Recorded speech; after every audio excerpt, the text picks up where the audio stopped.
7:46 de la mañana. Hasta ahora le damos la bienvenida a Fernando Carrión, catedrático en estudios políticos, experto en seguridad ciudadana. Gracias por estar esta mañana con nosotros. Buenos días. Buenos días, Liz. Un cordial saludo a usted y obviamente a toda la audiencia. A usted por acompañarnos para seguir en este análisis tras lo revelado por este estudio que ha hecho Arduino Tomasi, que habla de más de un subregistro, ¿no?, de muertes violentas. Él las califica como muertes clasificadas como de intención no determinada, más de 7.000 entre el 2007 y 2018. Ahora el gobierno ha pedido que se inicie una investigación sistemática para ver si hubo manipulación de estos datos. ¿Hasta dónde se pudiera llegar con esta investigación? ¿Se pudiera llegar a cotejar lo que hoy el país conoce por la revelación de este estudio? A mí me parece que lo que ha hecho Tomasi es un aporte bastante interesante en términos numéricos, en términos estadísticos. Y lo ha hecho básicamente por 10 años, esto es desde el 2008 al 2018. Pero me parece que hay que continuarlo hasta el momento actual, porque uno de los grandes problemas que yo vería hacia la actualidad es que si esto ha producido una contracción de la tasa de homicidios, una contracción del número de muertes violentas, eso quiere decir que la tasa que nosotros tenemos este rato y el número de personas que han fallecido probablemente son mucho más altas de lo que estamos trabajando. Pero hay algunas cosas que muchos quizás no entienden o que se preguntan, ¿no? ¿Cómo es posible que esto haya ocurrido en un momento cuando se decía que el Ecuador, después de Chile, era el país más seguro de la región, de América Latina? Yo tenía la hipótesis desde hace algunos años de que había un problema de manufacturización de las cifras. Me parece que el estudio de Tomasi nos muestra claramente esta situación. Él lo que ha hecho es un estudio respecto de muertes violentas. Hay dos tipos de muertes, las muertes por causas internas, que son las enfermedades, y la de causas externas. Y en el caso de causas externas, él ha trabajado el tema de suicidios, el tema de accidentes y el tema de homicidios. Y en el caso de homicidios, ha encontrado una falta de consistencia en términos de lo que él define, bueno, por un lado las muertes violentas, propiamente dicho, los homicidios, pero por otro lado no se está contabilizando, no se ha contabilizado en estos 10 años alrededor de 7.349 homicidios que son definidos como muertes violentas, pero no determinadas. Y por esta condición de indeterminación no se la asume como parte de la violencia del país. Y por lo tanto, a partir del año 2009, cuando el Ecuador tiene una tasa de 17.8, empieza a caer, porque justamente estos datos no se suman. Y empieza a caer tan significativamente que en el año 2017 llega a una cifra de 5 homicidios por 100.000 habitantes, 5.8 homicidios por 100.000 habitantes. Y la explicación que hoy día nos da en términos estadísticos Tomasi, a mí me parece que es muy reveladora y que ahí están los números, ¿no? Pero sin embargo, tomando en consideración también lo que usted dice, hay quienes dicen que estas muertes deben quizás estar ligadas más bien con suicidios, porque hubo un repunte entre el 2014 y 2017, que es un registro que también maneja la Organización Mundial de la Salud. Pero ¿pudieron haberse dado más de 7.000 suicidios o dentro de eso estar mezclado también accidentes de tránsito, accidentes, por ejemplo, no sé, de tránsito, o más bien sí responde a un encubrimiento de homicidios que está relacionado con la actividad del narcotráfico en el país? Hubo un cambio de metodología, eso es absolutamente evidente en el 2009, y no solo que hubo un cambio de metodología, sino también hubo una concentración del manejo de la información en una sola institución que fue el INEC.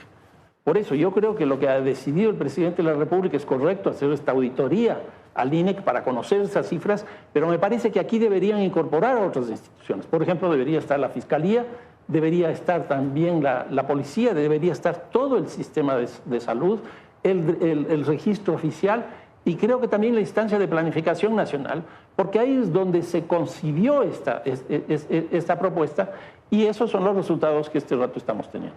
Ahora, hablemos de la correlación de datos que también hace Arduino Tomasi. ¿Casualidad que este número, este subregistro de muertes se haya dado justamente en la zona fronteriza, o que se haya incrementado el nivel de muertes en la zona fronteriza o en las provincias que son rutas del narcotráfico hoy plenamente establecidas, por ejemplo? No, yo creo que los aportes de él son, por un lado, justamente el haber contabilizado estos dos tipos de causas de muertes, de homicidios, el uno indeterminado y el otro determinado, que eso me parece que es un aporte importante. Y la otra que me parece que también es muy interesante, porque el delito, la violencia, el narcotráfico tiene una geografía, es que logra mapear estos datos para determinar que los lugares donde se ha producido el mayor incremento de estas muertes violentas indeterminadas son básicamente las zonas de frontera, principalmente las zonas de frontera, pero también los corredores por donde transita la droga, tanto de exportación como de circulación interna. En otras palabras, las provincias de la costa. Entonces, en ese sentido, yo creo que estos dos aportes que ha hecho me parecen que son importantes. ¿Y cuánto llega a sumar o quizás cómo relacionar también eso que él menciona, ¿no? Él dice que durante el 2009, por ejemplo, en adelante, ha habido un aumento del tráfico y desaparición de menores de edad. Sí, bueno, ahí me parece que hay un problema con las correlaciones que está haciendo. La una, por ejemplo, respecto de la base de Manta, que yo no veo una explicación así tan mecánica como la hace, y la otra es con la importación y la incautación de drogas. Yo en los dos casos las determinaciones que él encuentra, la verdad es que yo no las encuentro muy claras. Por ejemplo, lo que estamos viviendo este rato. Nosotros tuvimos el año pasado una incautación de drogas de 211 toneladas y llegamos a tener una tasa de homicidios de 46, 47 homicidios. O sea, fueron 8.150 personas que fallecieron. Pero ¿qué es lo que está pasando en este año? A mí me parece que vamos a tener una ruptura de ese récord, porque el año pasado fue un récord, y vamos a llegar, creo yo, por lo menos a 290 toneladas. Según la tesis de él, lo que deberíamos tener este rato es un incremento de homicidios, y lo que estamos viendo más bien es una contracción. ¿Por qué? Porque hay una política que se está planteando, que está dando resultados que son relativamente interesantes. En otras palabras, ha habido una reducción, creo yo, entre 16 y 17% de los homicidios que no van en relación justamente con la correlación que nos ha planteado justamente Tommasi. Quizás si eso se proyecta ahora, pero si vamos hacia atrás, esto coincide con la salida sí, de la base de Manta. En ese momento se decía que con la salida de Estados Unidos pues se había manejado mejor este tema de lucha contra el narcotráfico, más bien las incautaciones de drogas, se ponía como ejemplo de cocaína, básicamente habían bajado. Y ahí lo que él señala es que en ese tiempo sale la base de Manta, disminuyen sí quizás estas incautaciones, pero aumentan estas muertes por causas no determinadas. Yo creo que en general cuando uno hace una correlación de este tipo tiene que ver al menos dos cuestiones. Por un lado, la propia dinámica de la violencia, en este caso la propia dinámica del narcotráfico, y especialmente con la cocaína, y lo que estamos teniendo es una sobreproducción de la cocaína desde hace aproximadamente unos 15 años. Y no solo eso, sino por otro lado las políticas que se van implantando. Uno podría decir que es una política el dejar o el sacar la base de Manta, pero por ejemplo, la base de Manta sale del Ecuador y en Colombia se construyen 2 bases militares.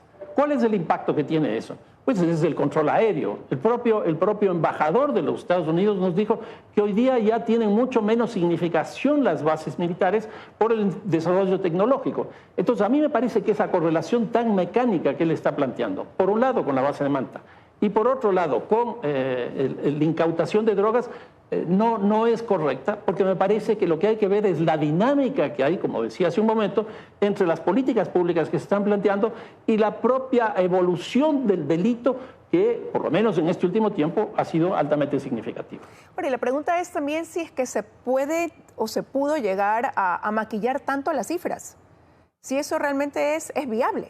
Pues yo, pues eso se logró, me parece, eso sí se logró. A ver, los datos que nos ha dado Tommasi son de alrededor de 7.349 homicidios que no están contabilizados. Eso es más o menos una tasa de 4 homicidios por 100.000 habitantes. Si nosotros sumamos ese 4 homicidios por 100.000 habitantes año por año, desde el 2017, desde el 2009 al 2017, vamos a ver que hay un incremento de la tasa de homicidios, pero la tendencia es decreciente. Él en su estudio nos muestra, por ejemplo, que en el año 2014 estas muertes violentas con causas indefinidas son prácticamente la misma cantidad de homicidios que se produjeron en ese momento. Eso significaría una tasa de 16 homicidios por 100.000 habitantes, que es más baja de casi los 18 homicidios por 100.000 habitantes que tuvo justamente en el 2009. En otras palabras, ha habido una tendencia a la baja, pero no en los niveles que nos habían estado planteando. Ahora, sin embargo, Fernando, hoy con los índices de violencia que se vive en el país, de inseguridad, claro, el ecuatoriano tiende a comparar y dice, antes vivíamos en una isla de paz y de repente llega este estudio con esta revelación de cifras y lo que dicen es, vivimos en una burbuja, en un engaño. Pero tampoco es cierto eso, porque de las cifras que yo manejo desde el año 1980, es decir, más de 40 años, en 1980 la tasa de homicidios que tenía el Ecuador era de 6.5 homicidios por 100.000 habitantes. Y de ahí tenemos una tendencia de crecimiento hasta el 2009, es decir, en 30 años, de 3 veces. Y aquí viene lo inaudito, esa caída tan vertiginosa del 2009 al 2017, porque se cae casi de 18 a 5.8, que es poco creíble y que justamente los datos que hoy día nos está proporcionando Tomás nos está mostrando esa realidad. Pero y eso de ahí también pudiera entonces llevarnos a entender que lo que hoy vivimos, esta explosión de repente de una actividad narcodelictiva en el país, tampoco fue de la noche a la mañana. Esto tuvo un camino que se fue allanando hasta llegar a en lo que hoy estamos. Yo sostengo que este periodo de violencia que está viviendo el Ecuador se inicia a principios de este siglo, básicamente por 2 hechos internacionales. Uno, el Plan Colombia, que lo que hizo fue producir el efecto globo. Desde ese momento el Ecuador empieza a producir cocaína. Nosotros nunca habíamos producido cocaína, pero empezamos a producir cocaína más o menos desde el 2004.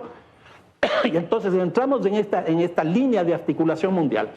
La segunda cosa es que los carteles colombianos se liquidan y ya no tienen el control que tenía, por ejemplo, el cartel de Medellín de todo el proceso. Por eso Pablo Escobar fue el hombre más rico del mundo. Eso ya no es posible. Y el segundo hecho internacional fundamental, los atentados terroristas en los Estados Unidos en el 2001. ¿Qué es lo que ocurrió ahí? 2 cosas. Los Estados Unidos define que el narcotráfico es uno de sus enemigos fundamentales. Y la segunda cosa, cierra la entrada a la Florida por aire y por mar, que es una cerrada total de los Estados Unidos por aire y por mar. Pero ¿qué es lo que ocurre? Se abre por tierra. El caso de México, la frontera México-los Estados Unidos.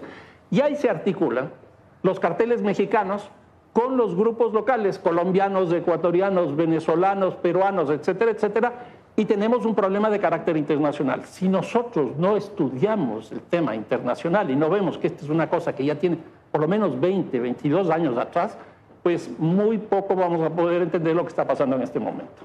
Quiero agradecerle que haya estado esta mañana, Fernando, con su análisis sobre este tema que hoy capta la atención en el país y que lleva a algunas interrogantes que tienen que ser despejadas. Así que gracias. No, muchísimas gracias, Luis. Que tenga un buen día. Son ya las 7:59 de la mañana, momento de despedir este espacio. Milton y amigos. Así es, vienen las noticias locales. Nos vemos contigo más tarde a la 1, conmigo más de noche a las 8. Chao. Buen día.